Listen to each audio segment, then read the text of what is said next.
आज के इस पावन अवसर पर मैं सोनाली प्रिया आप सभी महानुभावों का हार्दिक अभिनंदन करती हूँ। जिला एवं सत्र न्यायाधीश गोपालगंज द्वारा परिकल्पित हिंदी एकांकी राष्ट्रीय लोक अदालत एक विकल्प, जिसके लेखक हैं अमित कुमार शर्मा SDGM गोपालगंज। अभिनीत सितारे हैं सुखिया की भूमिका में अमीषा रॉय, बीकन की भूमिका में संप्रीति शिवम, गोकुल की भूमिका में प्रीतम राज। अन्य भूमिका में नजर आएंगे प्रिया कुमारी, सोनाली प्रिया, रिया भारती, शिवम तथा आदित्य राज। रूप सज्जा वीरेंद्र कुमार सिंह, वेशभूषा मंजू देवी, कंचन कुमारी, जयश्री विश्वास, स्वाति अम्बस्ट। मंच सज्जा शालिनी कुमारी, लक्ष्मी कुमारी एवं स्वाति कुमारी। नाट्य निर्देशन महेश कुमार अंजना। तो लीजिए प्रस्तुत है न्याय मंडल गोपालगंज की पेशकश राष्ट्रीय लोक अदालत एक विकल्प। धन्यवाद।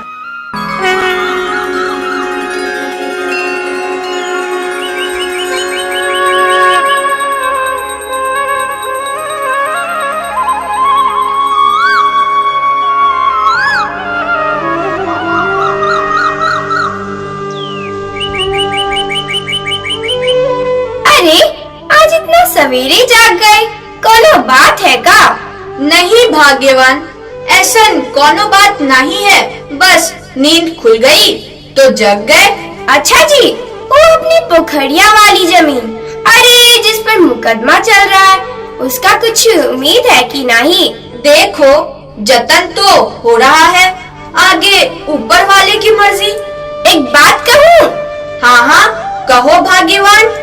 अब अपनी हालत तो ऐसी है नहीं, आमदनी अठन्नी और खर्चा रुपया में हो रहा है, जिंदगी उदास लगने लगी है। ऐसे में मुकदमे का चक्कर क्या होगा?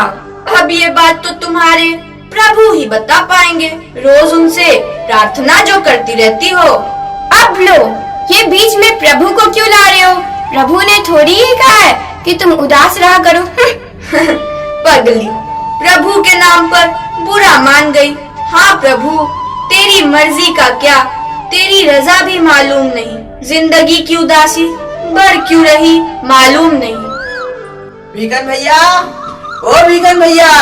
अरे गोकुल, आओ आओ भैया बैठो। कैसे हो बीकन भाई? कुछ उदास लग रहे हो, क्या बात है? हमें भी बताओ। बात कुछ ना है भैया गोकुल, बस ऊपर वाला हमारे नाम को सच करके ही दम लेगा। जब तक भीख नहीं मंगवा लेगा तब तक भीखन का नाम सार्थक कैसे होगा भला? क्यों भैया, लगता है सवेरे सवेरे भाभी से कुछ कहा सुनी हो गई है।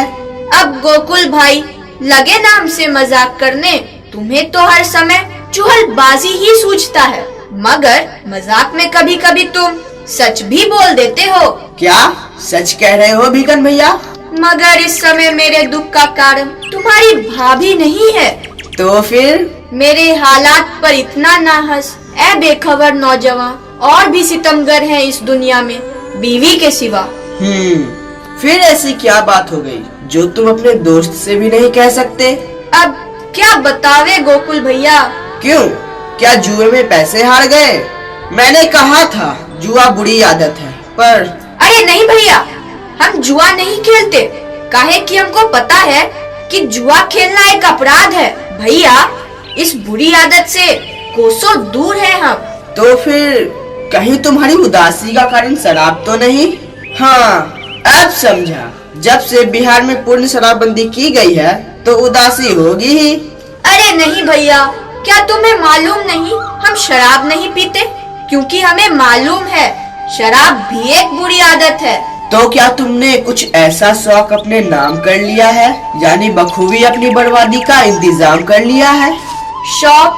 गोकुल भाई, शौक तो अमीरों के होते हैं इस जमाने में, गरीब तो ख्वाबों के सहारे जिया करते हैं। देखो भैया, बड़े बुजुर्ग बर्बाद होने की 3 और वजह बता कर गए हैं, जड़, जोड़ू और जमीन। जड़ का अर्थ तो मुझे मालूम नहीं, जोड़ू यानी भाभी, उनके बारे में तो कुछ कहना ही नहीं। रही बात जमीन की, तो जमीन तुम्हारे पास होगी, मुझे नहीं लगता। अरे है ना गोकुल भाई, पर क्या है कि जिसको छिपाया था जमाने की नजरों से, अब उसके खो जाने का डर लगता है।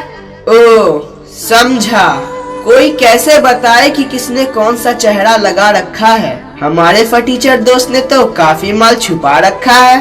अरे गोकुल भैया, क्या माल छुपाना। देखो दोस्त, ये बात तुमसे छुपाई है जरूर, पर अब ऐसा लगता है कि बाग के मालिक से ज्यादा आम रखवाला ले गया। क्या मतलब? साफ साफ बताओ ना। अब क्या बताएं? कुछ पुश्तैनी जमीन हमारे पास भी है गोकुल भाई, मगर वो मुकदमे में फंसी पड़ी है। खैर छोड़ो, तुम ठीक हो, तुम्हें कोई परेशानी नहीं, बस हमेशा खुश रहते हो। क्या है राज? ऐसी बात नहीं है कि मुझे कोई परेशानी नहीं थी। फर्क सिर्फ इतना है कि परेशानी फौजदारी थी, दीवानी नहीं थी। क्या कहा? फौजदारी, दीवानी? यानी तुम भी मुकदमे के चक्कर में? भीखन भैया, किसी ने सच ही कहा है, ना चाहत के अंदाज अलग, ना दिल के जज्बात अलग, है सारा खेल लकीरों का, तेरे हाथ अलग मेरे हाथ अलग। जानते हो गोकुल भाई, इन हालात को देखते हुए मेरी सुखिया यानी तुम्हारी भाभी बार बार मुझसे यही कहती है कि फैसला बाद में कर लेना, पहले अपनी हालात पर नजर डालो। जिंदगी जब उदास लगने लगे कोई छोटा उपाय कर डालो। अरे नहीं भीखन भैया, अब तुम्हें और कोई उपाय करने की जरूरत नहीं, क्योंकि तुम्हारी सारी परेशानी का हल इसी शहर में निकल आया है। अच्छा, वो कैसे? देखो गोकुल भैया, किसी बड़े वकील के चक्कर में मत फंसाना। मेरे पास फीस देने के पैसे नहीं है। अरे नहीं, कोई फीस वीस नहीं देनी पड़ेगी, बल्कि तुम्हारे द्वारा दी गई कोर्ट फीस भी वापस हो जाएगी।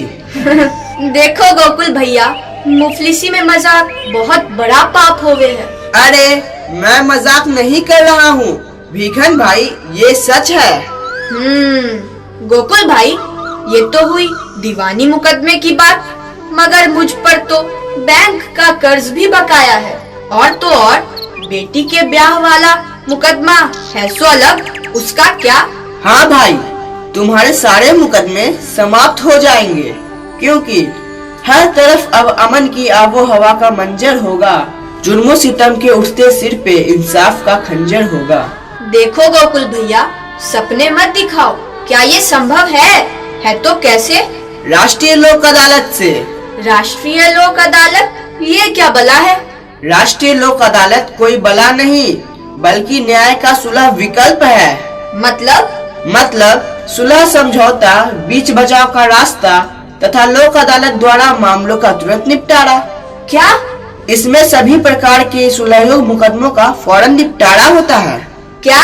हाँ भीखन भाई, मेरे ऊपर जो फौजदारी का मुकदमा चल रहा था ना, वो राष्ट्रीय लोक अदालत के द्वारा सुलहयोग निपटारे से समाप्त हो गया। सच कह रहे हो गोकुल भाई? 16 आने सच कह रहा हूँ भीखन भाई। इतना ही नहीं, इसमें कोई वकील की भी जरूरत नहीं और ना ही कोई फीस वीस देनी पड़ती है। सबसे बड़ी बात, इसके द्वारा पारित आदेश अंतिम होता है और उतना ही प्रभावी भी जितना कि न्यायालय के द्वारा दिए गए आदेश। यानी आसमां से उतरकर जमीन पर चांद सितारे जगमगाएंगे, तस्वीर बदलेगी, हर आंखों में सपने झिलमिलाएंगे। भैया गोकुल, मुझे भी न्याय के सुलभ विकल्प में ले चलो ना। जरूर भीखन भाई, बड़ा अच्छा मौका है।